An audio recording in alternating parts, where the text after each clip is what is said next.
राधे राधे। मेरा नाम है निकिता शर्मा और आप सभी का स्वागत है श्रीमद् भागवत गीता की इस श्रृंखला में। पिछले श्लोकों में हमने समझा कि किस प्रकार श्री कृष्ण अर्जुन से कहते हैं कि हे देहधारी आत्माओं में श्रेष्ठ निरंतर परिवर्तनशील भौतिक अभिव्यक्ति अधिभूत कहलाती है। भगवान का सार्वभौमिक रूप जो इस सृष्टि में दिव्य देवताओं की अध्यक्षता करता है अधिदेव कहलाता है।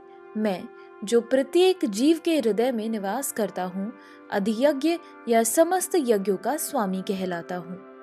चलिए आज बढ़ते हैं अगले श्लोकों की ओर। श्रीमद् भागवत गीता के 8वें अध्याय के 6ठे श्लोक में कहा गया है, यम यम वापि स्मरन् भावं त्यजत्यन्ते कलेवरम तम तमे वैति कौन्तेय सदा तद्भाव भावितः। अर्थात हे कुंती पुत्र, शरीर त्यागते समय मनुष्य जिस जिस भाव का स्मरण करता है वह उस भाव को निश्चित रूप से प्राप्त होता है। यहाँ पर मृत्यु के समय अपना स्वभाव बदलने की विधि का वर्णन है। जो व्यक्ति अंत समय कृष्ण का चिंतन करते हुए शरीर त्याग करता है उसे परमेश्वर का दिव्य स्वरूप स्वभाव प्राप्त होता है। किंतु यह सत्य नहीं है कि यदि कोई मृत्यु के समय कृष्ण के अतिरिक्त और कुछ सोचता है तो उसे भी दिव्य अवस्था प्राप्त होती है। हमें इस बात पर विशेष ध्यान देना चाहिए।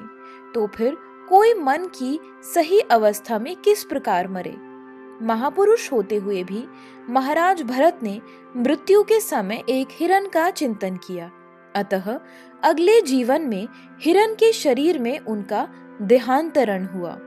यद्यपि हिरण के रूप में उन्हें अपने विगत कर्मों की स्मृति थी, किंतु उन्हें पशु शरीर धारण करना ही पड़ा।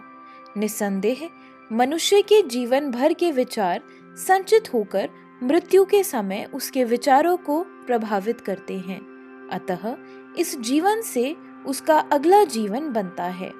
अगर कोई इस जीवन में सतोगुणी होता है और निरंतर कृष्ण का चिंतन करता है तो संभावना यही है कि मृत्यु के समय उसे कृष्ण का स्मरण बना रहे। इससे उसे कृष्ण के दिव्य स्वभाव को प्राप्त करने में सहायता मिलेगी।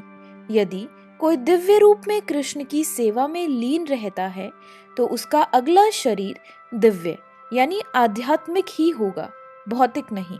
अतः जीवन के अंत समय अपने स्वभाव को सफलतापूर्वक बदलने के लिए हरे कृष्णा कृष्णा कृष्णा हरे हरे, हरे राम राम राम हरे हरे इस मंत्र का जप करना सर्वश्रेष्ठ विधि है। 7वें श्लोक में कहा गया है, तस्मात् सर्वेषु कालेषु मामनुस्मर युध्य च मय्यर्पित मनो बुद्धिर मामैष्यस्य संशयः। अर्थात अतएव हे अर्जुन, तुम्हें सदैव कृष्ण रूप में मेरा चिंतन करना चाहिए और साथ ही युद्ध करने के कर्तव्य को भी पूरा करना चाहिए। अपने कर्मों को मुझे समर्पित करके तथा अपने मन एवं बुद्धि को मुझ में स्थिर करके तुम निश्चित रूप से मुझे प्राप्त कर सकोगे। अर्जुन को दिया गया यह उपदेश भौतिक कार्यों में व्यस्त रहने वाले समस्त व्यक्तियों के लिए बड़ा महत्वपूर्ण है। भगवान यह नहीं कहते कि कोई अपने कर्तव्यों को त्याग दे। मनुष्य उन्हें करते हुए साथ साथ हरे कृष्ण का जप करके कृष्ण का चिंतन कर सकता है।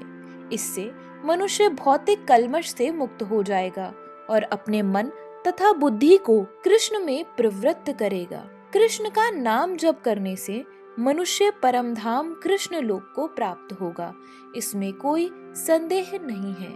तो इसी के साथ हमारे आज के श्लोकों की वीडियो समाप्त होती है।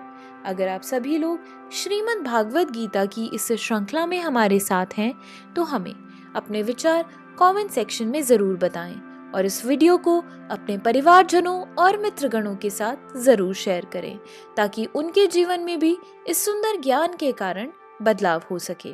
तो चलिए मिलते हैं अगले श्लोकों के साथ एक नई वीडियो में।